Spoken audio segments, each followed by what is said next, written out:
Hey, Just so Tony. you all know, you are being recorded. So I want to go ahead and put that out there. So we're going to go ahead and get started. And good evening and welcome to the October InKY for the Louisville Literary Arts. I'm Charlize Lewis. I guess I'm your host for the evening. I don't know. I'm the new executive director for LLA. I've been here now, I think about 4 or 5 months. We've been working so hard, I think I've lost count already. So I want to say a few things. I put over in the chat for anyone who wants to donate to LLA or become a member of LLA. We got some exciting membership has this privilege type of activities coming up next year. So if anyone who is not already a member or wants to renew membership can do so. Also, if you want to donate, and if anyone donated to our Gift for Good campaign last month, we thank you so much for doing that. We appreciate you. Again, we are being recorded and it will be posted on the Louisville Literary Arts YouTube channel. So without further ado, we are going to introduce our first reader for the evening, Litha Kendrick. Hi, Litha Kendrick, how are you? So I'm going to read just a snippet of your bio, and then I'm going to allow you to take over. You're going to read for about 20, 25 minutes, but you can introduce your work as you see fit. All right. So Litha Kendrick is the author of 5 poetry collections, most recently And Luckier from Accents Publishing. Her poems, essays, book reviews, and fiction have appeared in journals and anthology, all types. There's a whole list of those, and she's going to talk about those. But here's the thing I love. She lives and writes in Lexington, Kentucky. So, all right, I think you're my neighbor somewhere around the Lexington, Fayette County area. So I'm going to go ahead and I'm going to let you have your way. All right, Charlize, thank you so much. It's been great working with you and everybody at LLA and anyone who took time to tune in tonight. I hope we will gather maybe a few more people who want to. I know it gets wearing to go to Zoom readings because there's a lot of them going on. But I am just so glad to be here. This series means a lot to me. And, you know, I just kind of found out by accident that I was actually at the first one. And so the people that I remember from back then that have meant a lot to me as friends and writers and poets, Aaron Keene, Kay Nicole Wilson, Pam Steele, who got this going, and Linnell Edwards, who got the organization up to the next level, and just a wonderful poet and powerhouse there in Louisville. All the people that are still keeping it going. It's absolutely been a gift to this region, and not just Louisville and not just to the, you know, Indiana, Kentuckiana area there, but all across the state. So I'm hoping that we're going to come through on the other side of this and have a chance to get together like we used to, and talk and read and have open mic and all that kind of thing. So maybe that will happen soon. So I'm really glad tonight to just be here and share a few poems to put my voice into this long conversation that's been going on, instigated by Louisville Literary Arts. And I'm very excited to be reading with Tony, because this has always been a place where writers gather and get to know each other and get to hear work that they hadn't heard before. So I'm looking forward to Tony. So I'm just going to dive in and start with a long poem. Like a lot of poems, it's one of those that came together from a gathering of things that just happened, you know, sort of at the same time. This is the way poems happen for me. I'll have something on my mind and something else will cross in. So at the time, I really wanted to find the swale out in Kansas, which is that track where you can almost see where still the ruts from the wagon wheels that left, you know, out the Conestogas heading west. So I had that on my mind, and I was out walking one day and just thinking about what it would feel like to walk from across a continent.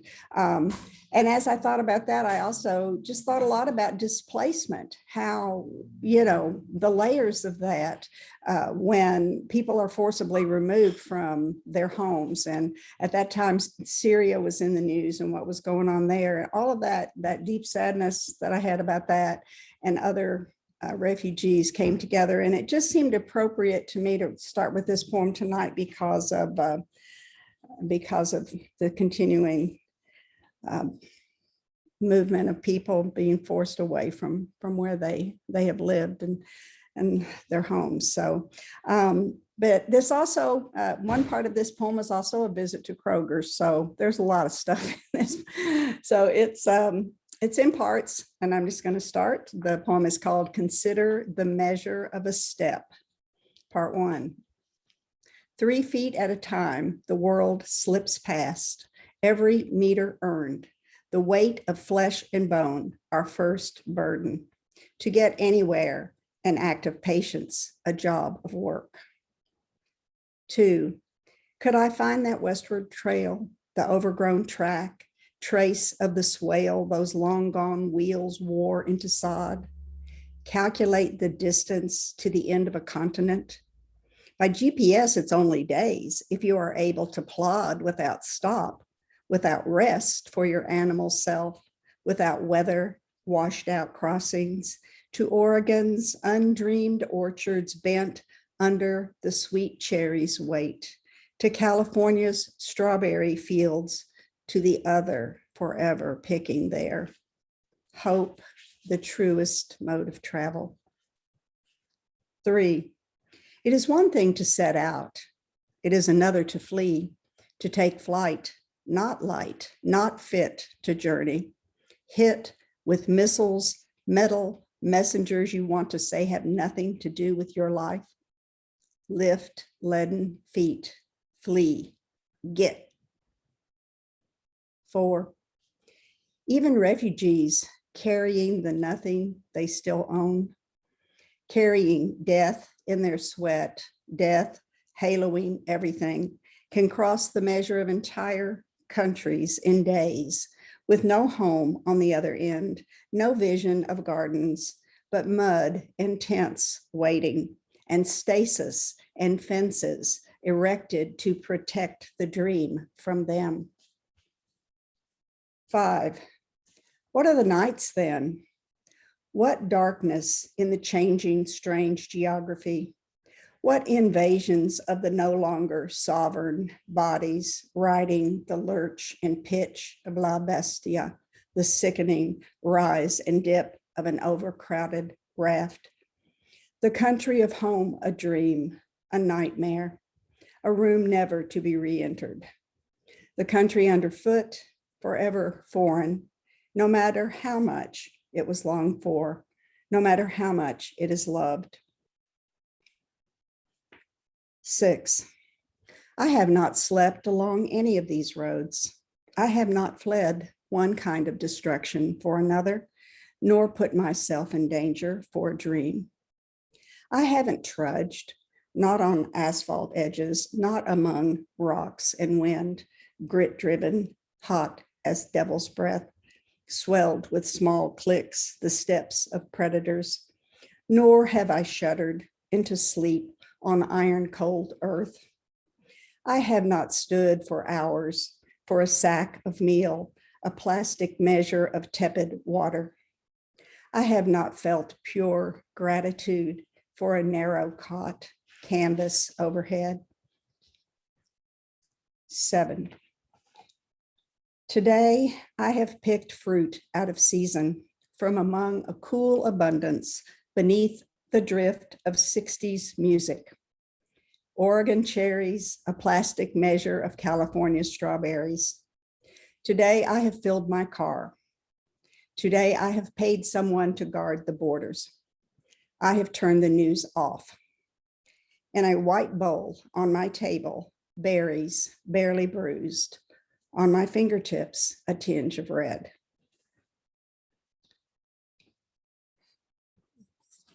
I've been thinking a lot about uncertainty and As a good poet, I think of Keats and his admonition that we must live in uncertainties, doubts, and mysteries without any irritable reaching after facts and logic. But it's really hard. We want to know something. We want to find something to hold on to in the midst of uncertainties. And what Keats was really talking about with negative capability, he was talking about our ability to imagine another life. And we have a lot of issues with that now. And writing that poem, I kept being forcibly reminded of what little I know and that I can only speak from where I stand. But I still feel like we have to try to speak from where we stand, and enter others to the extent we can. And so I ended up owning the poem, and but I'm really aware of a divided feeling about doing that. Most of the time, my poems are much closer to home, and so this next one is one of those. It was also all these poems in And Luckier, my latest book that's from Accents Publishing in Katerina Stoikova. I'm very grateful for this book. It came out in 2020. These poems were written anywhere from the early 2000s up through 2017. I had several books come out that poems that are in this book I didn't put in those books for different reasons.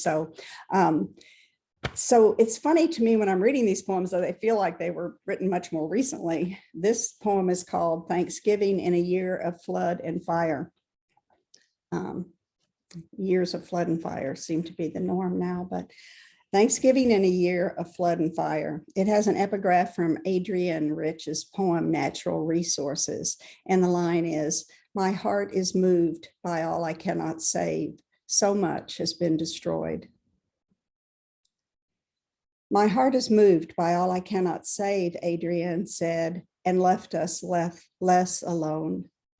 My shattered heart regroups its parts, brave for a moment in the face of all that's gone. Age after age, perversely, she goes on, we reconstitute the world. We put together pies, we lose it on the phone, we call back to apologize, broken by what we can't undo. But on the way, oh, let it be, to doing something good, even if it's only sweet potato casserole again, the scalloped oysters that our mother fixed. It's Thanksgiving, feast of what never was exactly. It's youngsters hungry for the future clamor, when do we eat? Writing a poem like that is for me kind of a way to go on, and the poem is in a sonnet form.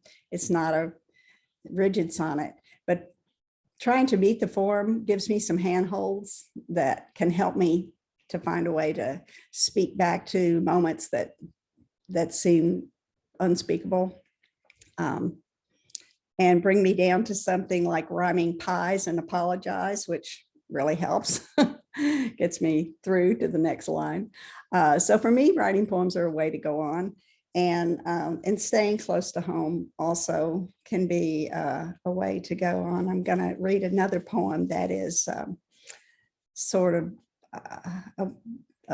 one of the poems that got me through the beginning of the pandemic, or late in the pandemic yet last year. Anyway, it's also a sonnet, and it is called Morning Shift with Canine.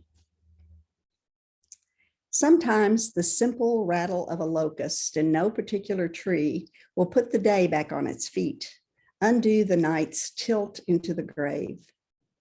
Some mornings, an unfocused August walk with the dog is all it takes.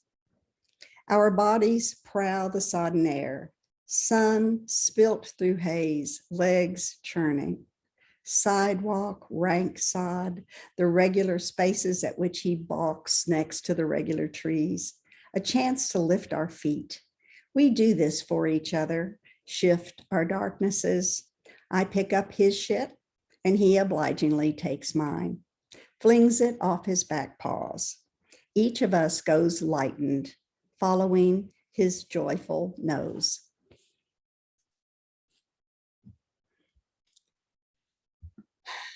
The next poem that I want to read is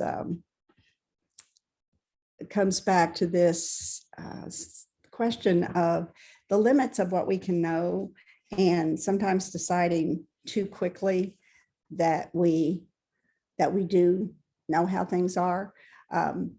When I was talking about Keats a little bit earlier and how essential it is for us as poets and writers and human beings to be capable of being in uncertainties and mysteries and doubts. And I wonder what we lose when we lose our openness to mystery, to the possibility that we don't know some things. I didn't really think that that's what I was writing about when I wrote this poem. I actually was kind of fascinated at the time about wondering what it might feel like to be an embryo and how that might be. But I do know now that that's the question that I was asking myself when I wrote this poem. It's called Next World.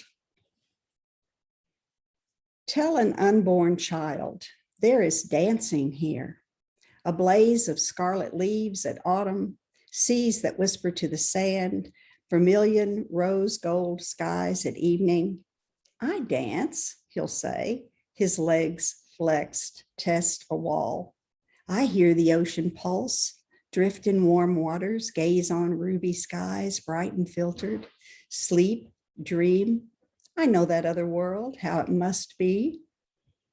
Tell him galaxies, wind, houses, lightning, lovers' fingers, dinners, warm steams rising, a flower. Yes, yes, he'll say, I know.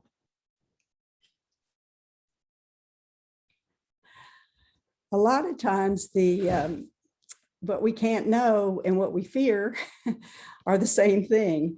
And when we come up against what we don't know, then we've got a lot of fear. And we've been coming up against what we don't know quite a bit lately. The opening poem of my book is called Your Fear. What do we do with all this fear? How do we respond to it? So this is something I wrote after watching too much news. Your fear. Now ask yourself, who might it serve that you would grow downhearted? What do you choose to see? What will your seeing make?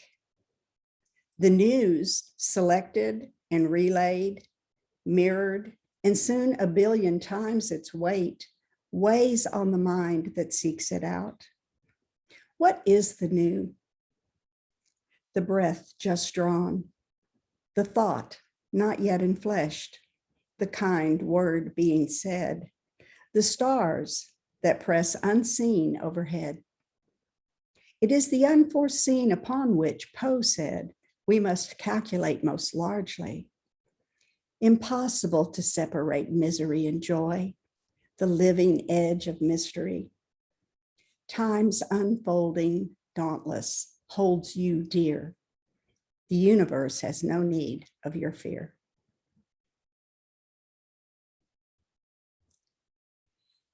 I'm going to end with two new poems written in the last year. And one of them is, well, anyway, they're close to home, I guess you could say, but they also kind of tread that edge, I hope. And I'm just really glad that I've had an opportunity to read tonight. And so here is The Door. The door. Chaos is at the door. The more than I can do, the all I haven't done, the person who needs more.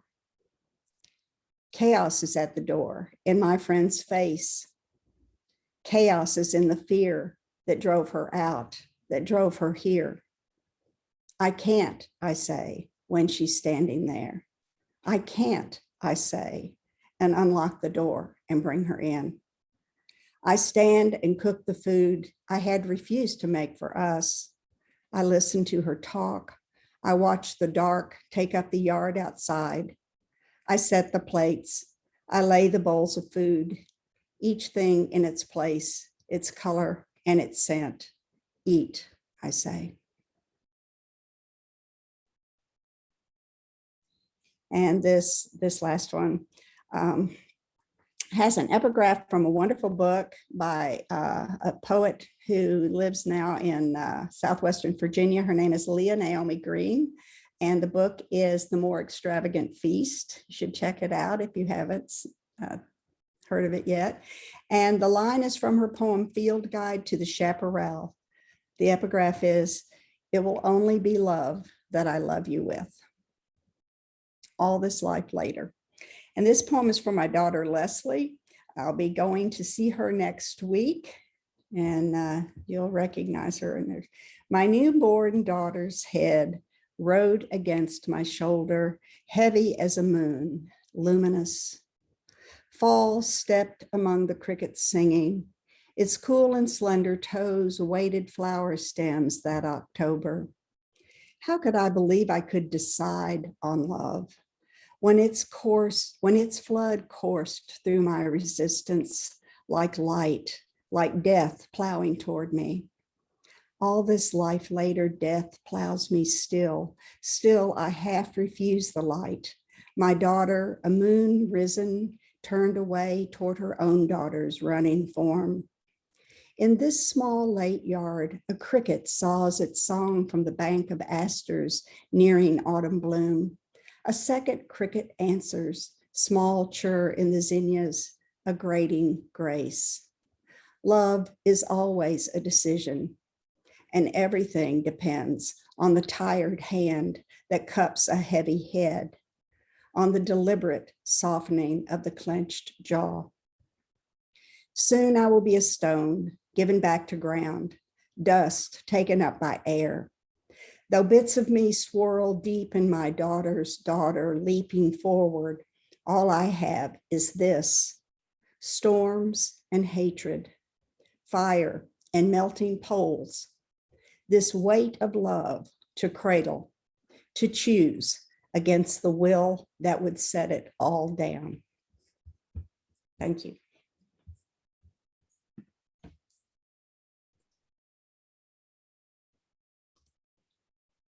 Thank you so much, Letha. That was awesome.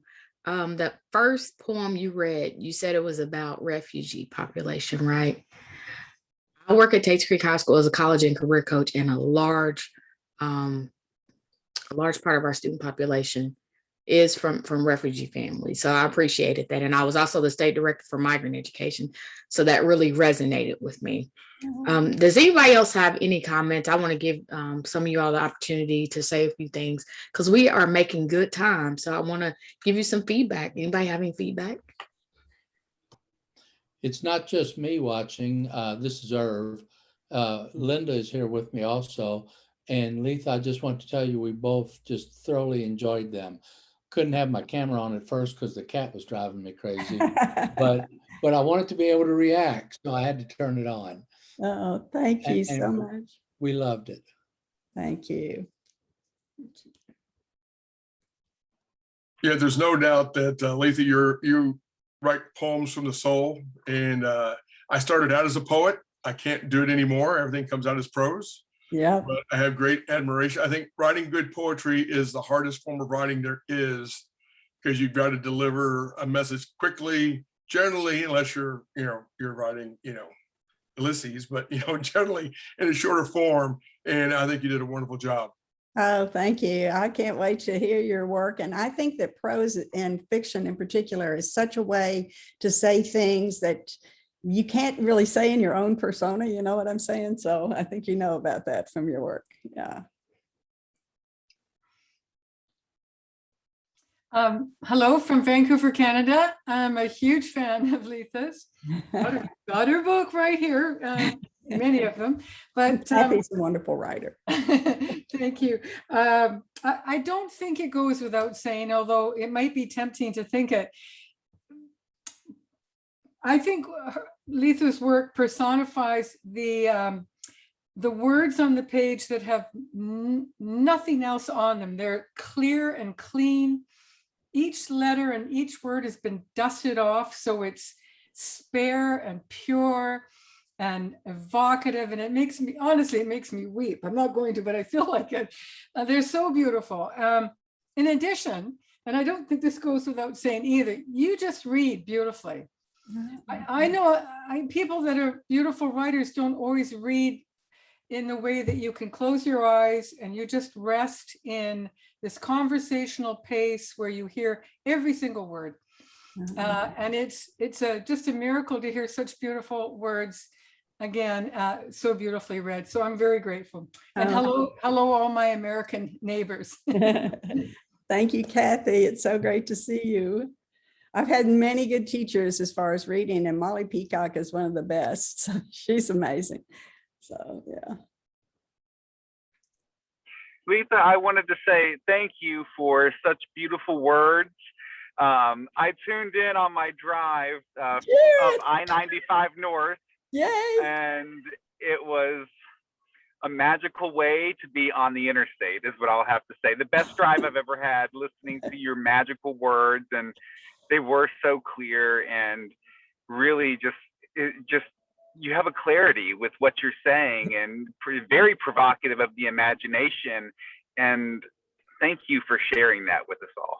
Oh, Jared, it's so great to hear you. I hope I'll get to see you again sometime soon. Thanks for tuning in. Yay. Thank you. Yeah. All right. So let me introduce Mr. Tony Acree. Tony is an award-winning publisher, novelist, and screenwriter. He lives near Louisville, Kentucky with his wife and twin daughters. He also, I think, has a zoo at his house, and he'll tell you all about that. Tony is also a new board member to LLA. He's only been on board about as long as I have been in my seat. His publishing house, Hydra Publications, won the Jason Sizemore Award for Best Small Press and Publisher of the Year by the AOF Mega Fest and Conquering Disabilities with Film International Film Festival. So at this time, I introduce to some and to present to others, Mr. Tony Acree. Thank you, Charlize. Now, I want to let folks know that as wonderful as Litha's poetry is, mine is not that. I'm going to be reading 3 novels. I write supernatural thrillers. I prefer paranormal crime noir, but we're coming up on Halloween, so I'm going to bring a little bit of the spooky. I'm going to read a chapter from each of 3 novels: The Hand of God, which is my first novel, The Watchers, which is book number 2, and The Devil's Mark, which is our latest release. It's my main character is Victor McCain. And the new book, we do a crossover novel with Lynn Tincher, and I think I see Lynn up there on the board. Her Paige Aldridge character, which is set in Louisville. We did a fantastic crossover event, and that just came out a couple of days ago. I also want to mention that my Victor McCain series and the Samantha Tyler series, which is my main female character, they're being picked up for 2 different TV series by Dark Harbor Pictures. And in addition, I just found out this past week, they're going to do a feature film for Victor as well. So you're going to get a feature film, which then goes into a streaming service series. And then after they air 4 or 5 episodes of the Victor McCain series, they're going to do one for Samantha Tyler. And then my first single solo screenplay, Songs of Bloody Harlan, about, particularly since we're talking about poetry, it's about the life of former Kentucky poet laureate Lee Pennington's time teaching in Harlan County, Kentucky in 1967. Lee got the local kids to write about Harlan instead of places they've never been, and he was rewarded with a contract taken out on his life. And when I heard the story, I'm like, I've got to write a screenplay about this. Well, it's been picked up. And matter of fact, we're flying down to Texas next month to work out the final details on the funding. So that looks like that's going to be a funded major motion picture. So we're very excited about all that. So what I'm going to do is I'm going to start reading from The Hand of God. The opening line is, it was 6 p.m. when the devil walked into my office and had a seat. Victor finds out. I'm going to give you a quick synopsis. I'm going to give you a chapter that's several chapters in. Victor finds out his only brother, Mikey, has sold his soul to the devil, and he's got to track down a woman who has stolen something from Satan that he wants back. And if he doesn't, his brother goes to hell. But if he finds the lady and turns her over, his brother's soul is returned to him and he won't go south. And by this point in the novel, Victor has finally found the woman. He found her in a dive bar in Louisville. She was going there to meet somebody, a blonde-haired gentleman who, if you, any of y'all who know who Billy Idol is, he's a Billy Idol. He looks like that, except for he hasn't bathed in a couple of weeks, spiky blonde hair. And when he ducks his head in and then leaves, Miranda takes off the back door, and then Victor goes with her out the back door. And this is what happens next. I just wanted to give you an idea of the humor and the action, because my books have a lot of dark humor and a lot of fast-paced action. So this is chapter 5 from The Hand of God. Opening the door, I exited the Double D into a short parking lot for deliveries, lit by a powerful floodlight. One side was a dead end with a dumpster taking up most of the space. A retaining wall followed the length of the alley. The only other thing in sight was a Harley-Davidson Fat Boy motorcycle that I guess belonged to the bartender, and Miranda peeking around the corner of the building. The door closed behind me and I heard a loud snick as the bolt caught. Miranda turned and quickly ran back towards me. I have to get back inside now, she said, a panic in her voice. No can do, sister, I said, trying the doorknob. It's locked. What's the problem? The problem is I'll be dead soon if I don't get out of this alley. Running past, she began to climb up on the dumpster as the blonde twerp came around the corner, sauntering our way. Looking at her, I said, what? You're worried about this blonde reject from the Lollipop Guild? Evidently, I pissed Blondie off because he picked up the motorcycle and threw it at my head. At my head. I've spent a lot of time hanging and tracking down members of the Hells Angels and happen to know a fat boy weighs north of 600 pounds. Blondie couldn't have weighed more than $150. Yet the bike flew by me like a Randy Johnson fastball. I ducked just in time and Miranda jumped off the dumpster as the bike hit the top of it, leaving a huge dent, and the bike. No doubt the bartender was having a really bad day, though he didn't know it yet. Dude, you have to lay off the steroids. It's leading to anger issues. And let me guess, too late for an apology and a group hug? Guess so. Growling like some rabid dog, he charged me. This threw me for a loop as most men run away from me, not towards me. Then again, I've never had anyone throw a bike at me either.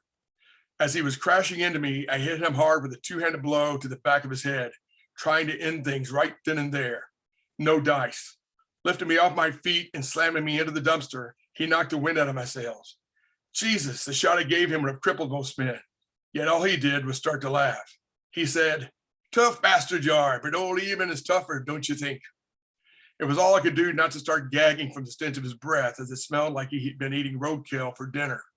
First off, I said, talking about yourself in a third person points to some severe psychological issues.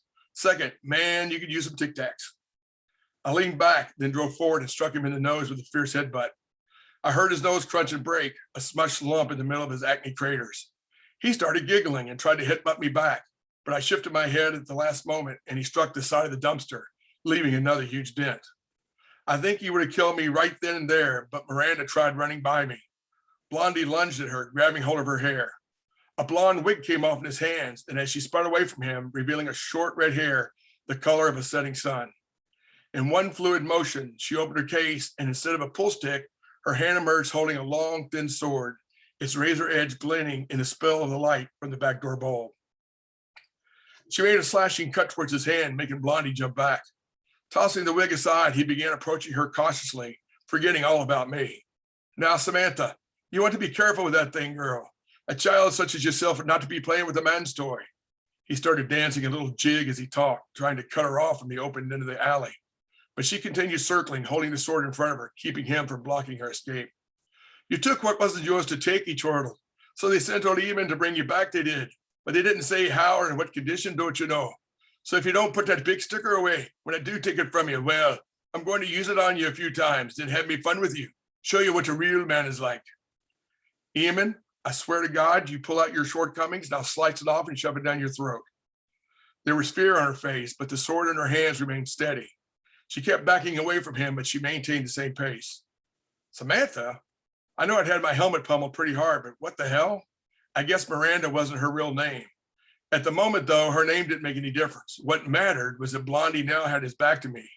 Pushing my way to my feet, my back screamed in protest. Sometimes it just doesn't pay to get out of bed. I don't care what type of freak of nature you are. If you turn your back to me during a fight, I'm going to make you pay. Running a couple of steps, I hurled myself in a flying tackle, hitting Blondie square in the back, jackknifing him right in the middle, with me taking him off his feet. This resulted in his head being thrown backwards.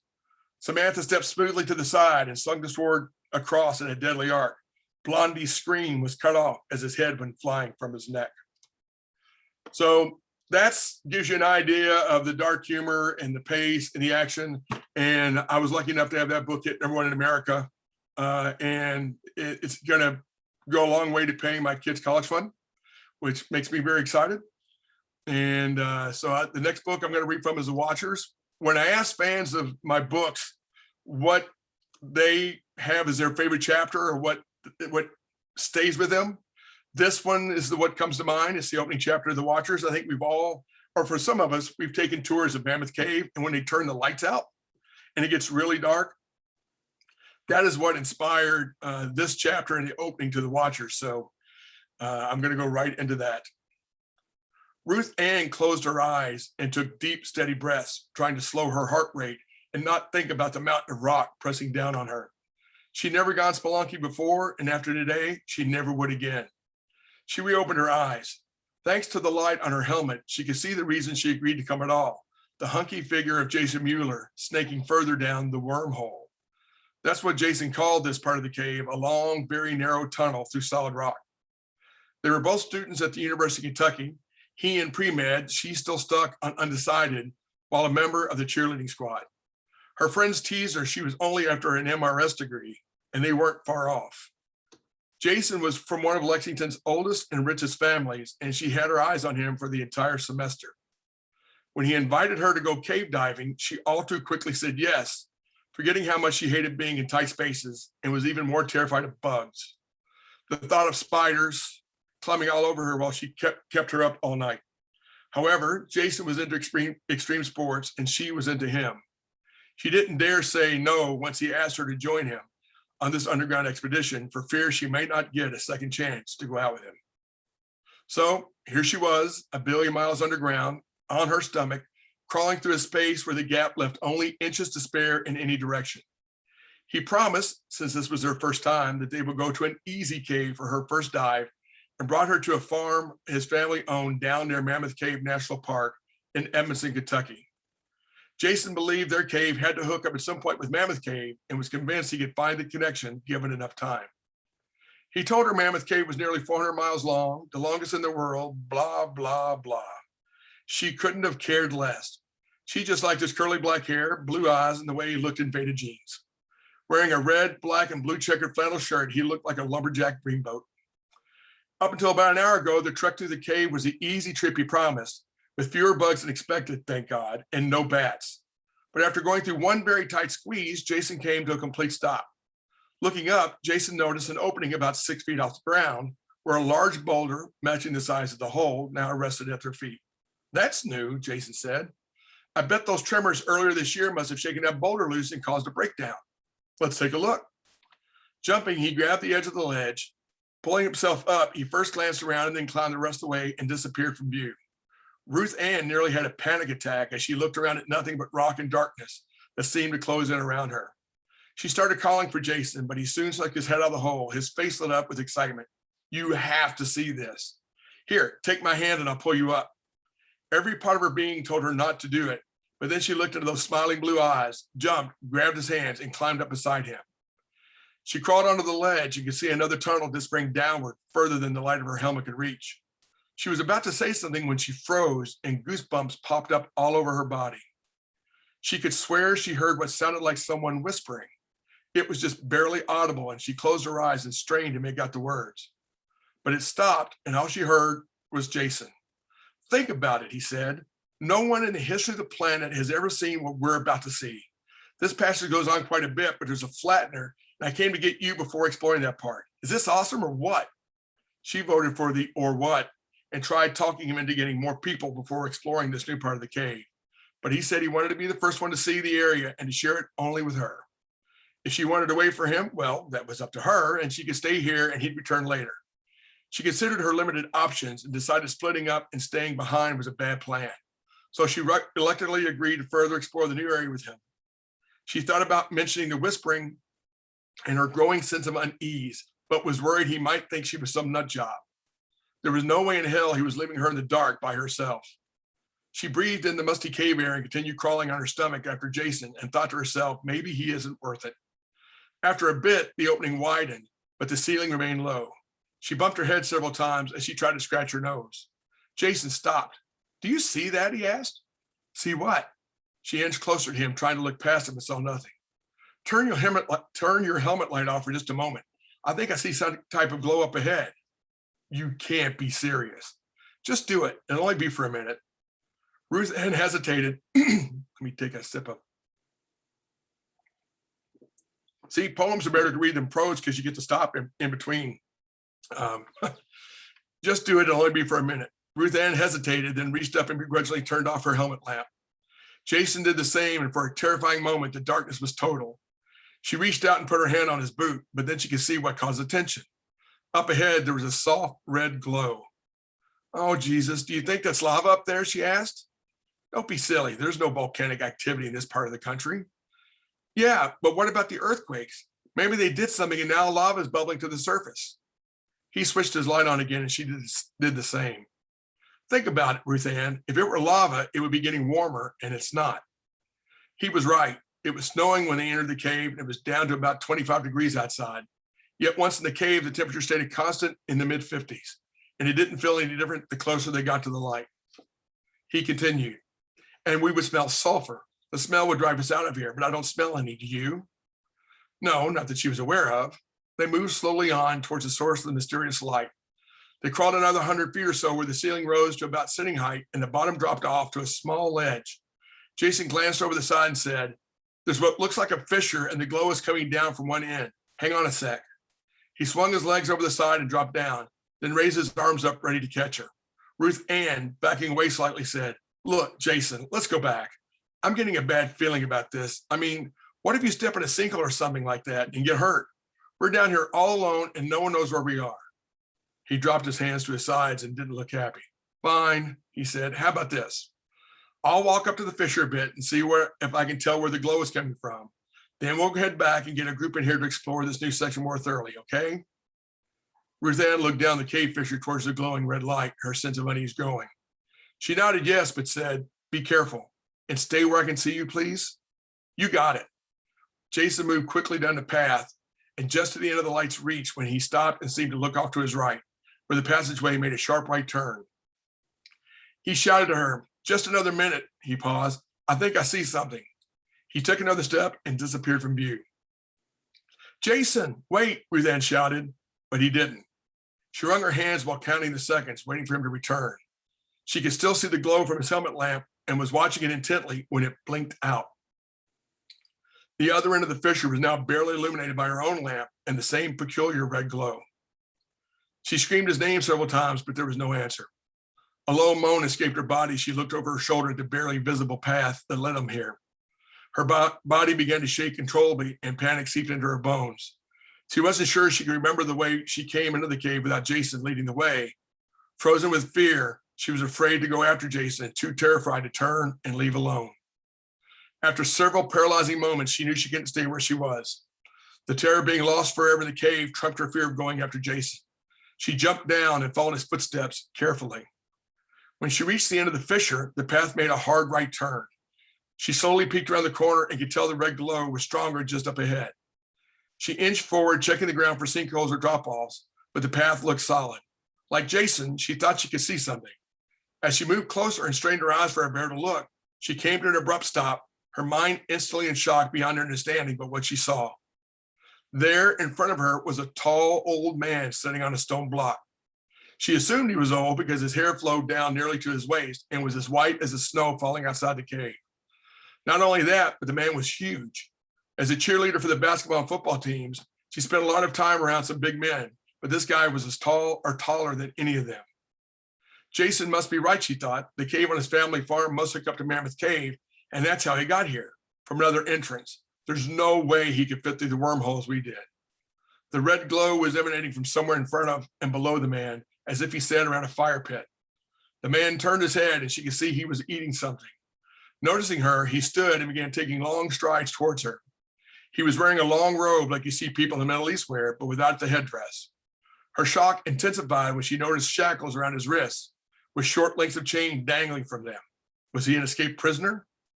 As he approached her, she saw he was chewing on something. Her terror exploded when she realized he was holding the end of a human arm. He casually raised it to his mouth, tore off another bite, and then wiped his mouth with his hand. Blood dripped from his fingers. The arm still contained the bloody shreds of Jason's checkered shirt. The man smiled, and Ruth Ann began to scream. And that's how we opened book 2 in the Watchers. Doesn't that just give you the fun feelings? So next I'm going to read for my final reading. It's been a lot of fun. Lynn Tincher writes the Mind Bending series.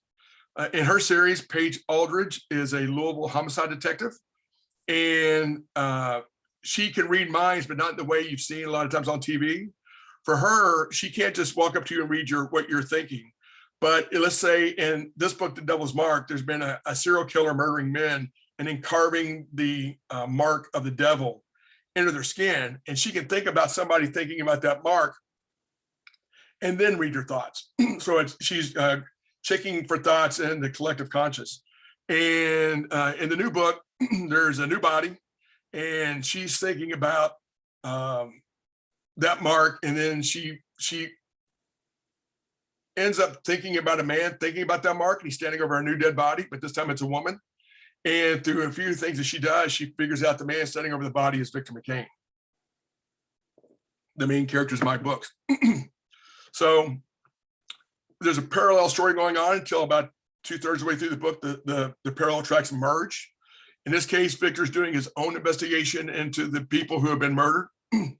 And in chapter 6, Victor has just been rear-ended by 2 men that claimed he cut them off, and they attacked him with baseball bats. Victor is 6'6" and 280 pounds. He was able to survive the encounter, and but it confused him because he didn't cut them off. That's what they claim. And now he's stopped by to talk to his computer nerd, Kurt Purvis. And he's got, Kurt has been doing some work for him, and we're going to pick this up with Victor talking to Kurt. Kurt shook his head. Dude, you're lucky to be alive. Did your spidey senses go off? Victor knew Kurt was talking about the feelings he got in the presence of a fallen angel. Whenever one was around, he got the same sense the world was not quite right, even if they were possessing someone instead of in their own bodies. Victor filled Kurt in about the accident, having to get his car towed to a guy he knew and catching a ride to his other car, a red 69 Chevelle. Nothing. This was something different. The guys told the cops I cut them off when I got off the interstate, then shot the bird, neither of which happened. They swore up and down I did. It was weird. That's so bizarre. Do you need to call Winston back from vacation? Winston Reynolds had once been one of Victor's rivals. Now he was his right-hand man when it came to fighting the things that go bump in the night. Nah, he's over in Europe with his aunt and uncle. Let him enjoy some time away. We've got this. You're the boss. Anywho, I've got the list of names you wanted, the other victims of the serial killer. The cops have a really cool name for him, the Devil's Mark Killer. Cool, huh? Victor laughed at his friend. Kurt, cool is not the word I would use. What do you have? Okay, whatever. The first victim was Charlie Pratt, a 55-year-old retired teacher. He was murdered almost exactly a year ago. The others were murdered in 2-month increments. Victim number 2 was Leonard Ingram, 32 years old and an assistant manager at the Target over off Westport Road. Number 3, Andy Bell, a 37-year-old author who writes kids' books. Number 4 was David Nichols, a 60-year-old banker at PNC. And the last one, Brian McIver, a 42-year-old nurse in Norton's downtown. What about the woman we found in the alley this morning? Kurt clicked a few times with his mouse and pointed to the screen. Brenda Mazza. He updated the file on her about an hour ago. She worked in an art gallery. Yeah, Giancarlo Artillo Gallery. Ever heard of them?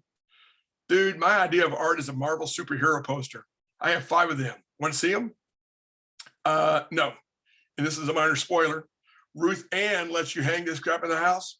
Ruth Ann was Kurt's fiance and had seen her own fair share of grief at the hand of the Church of the Light Reclaimed. It was how the two of them met. Oh, she doesn't care as long as I keep them in the basement. The man was a true geek. Do the cops have any idea how the 6 of them are connected? Man, they are dead in the water, pun intended. Victor thought about it for a moment. Whoever it is, they're picking up the pace. 2 murders in the same day. Unless we have a cult type thing and there's more than one killer, then the guy is picking up speed. I'll need to find him soon. A guy like this who gets to like what he's doing won't stop. True that. What can I do to help?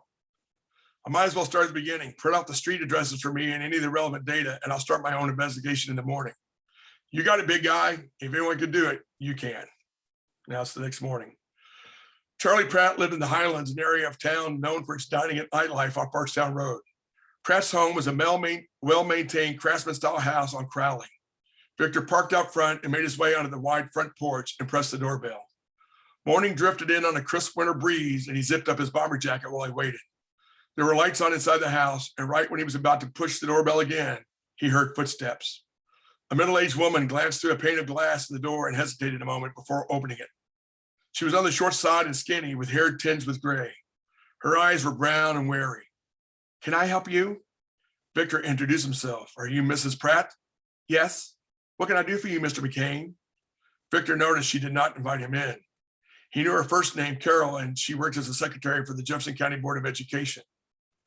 "Mrs. Pratt, I'm investigating your husband's murder. There have been several more, and I've been asked by interested parties to look into what's going on." A hand went to her throat and her face paled. "More? When?" "Today. May I come in?" She swung the door open and stepped out of the way. He thanked her and walked inside, first stomping his boots on her welcome mat to knock the snow off. She showed Victor into a living area by a fireplace, unlit and unused. He sat in a white wing chair, and she took the small sofa across from him. "Who hired you, Mr. McCain?" "Direct." Victor liked that in people. "I can't tell you, but what I can do is promise to share anything I learn with you. I understand the police have, to this point, come up empty." She let out a heavy sigh and dry washed one hand with the other. "Yes, though I do believe they've tried. They think at this point Charlie was a victim of a random killer. I've done a lot of research myself since Charlie died." "I'm sorry for your loss, Mrs. Pratt. What can you tell me about your husband? Had he any problems with anyone? I understand he was retired. Where did he teach?" "Please call me Carol. Yes, he taught for 30 years at a couple of different high schools, the last 10 at Sacred Heart. He turned 55 and is 30 in and wanted to try something else. He'd only been retired for a bit over a month when it happened. And Charlie got along with everyone. There was no reason for this to happen to him." "Do the name Brenda Mazza or Brian McIver mean anything to you?" She shook her head. "No, are they the new victims? Were they killed the same way?" "Yes, ma'am." She closed her eyes for a moment and without opening them said, "I've been having nightmares. And in them, I'm in bed and Charlie's calling out to me. The room is pitch black and the light by my bed won't work. When I get out of bed to go find him, I can sense another presence in the room. I turn towards him, but it's not Charlie." She swallowed hard, her hands now still in her lap, clenched so tight the knuckles turned white. She continued, "The thing is so large, it takes up the entire corner of the bedroom, and I can smell it more than see it. It smells of decay, smoke, and something else. Blood. I grew up on a farm and we cleaned and dressed the deer my dad and brother shot. I'll never forget the coppery scent of blood. And in my dream, it's reaching out to me and I begin to scream. And then I wake up." As if putting action to words, she opened her eyes and stared at him. "I've had the same dream every night for the past year. I've been seeing a therapist about it, but it hasn't helped." Victor felt the hairs on the back of his neck stand on end.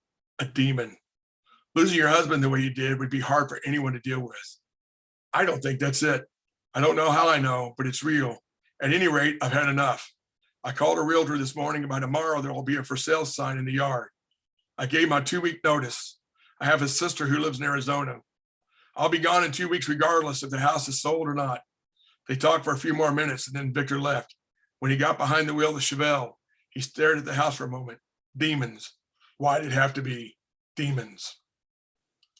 And that's the chapter from The Devil's Mark. I want to thank LLA for letting me read. Of course, obviously a different style than Litha's, but with Halloween coming up, I appreciate them giving me a chance to read from the books. Again, that's what the Hollywood people like, is the dark humor, the fast pace. And pretty soon we'll have more details we can give you on where you can watch the shows. Thank you, Tony. I appreciate you. I appreciate you. Anyone have any feedback for Tony?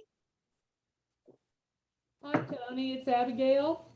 Hi, Abigail. We haven't seen each other for 3 years. Us too. Thanks to that pandemic. Yes. Well, I want to congratulate you on your success. I'm very happy for you. Thank you very much. And again, my kids' college fund isn't more happy than anybody else. So we're very thrilled about that. And when you I got saw- twins going to college, when you got two girls going to college at the same time, you know, it's not cheap.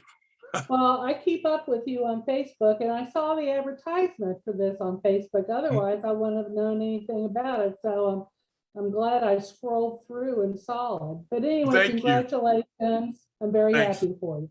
Thank you, Abigail. Yeah, Tony, that's amazing. They have got the propulsive, motion and they just hook you. Really. Well, I tell people they're popcorn books. You can obviously tell I believe in heaven and hell and that your choices have consequences, but I'm not going for any deep, dark meaning. I'm going for to keep you entertained. Yeah. They're heavy on dialogue. There's not a lot of description.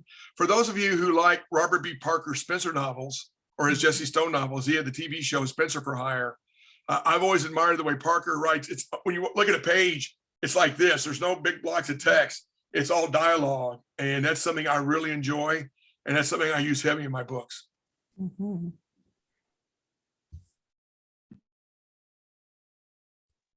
All right, well, I don't want to keep you all any longer, but is it Miss Linda or who was it that said they saw it on Facebook? That was Abigail.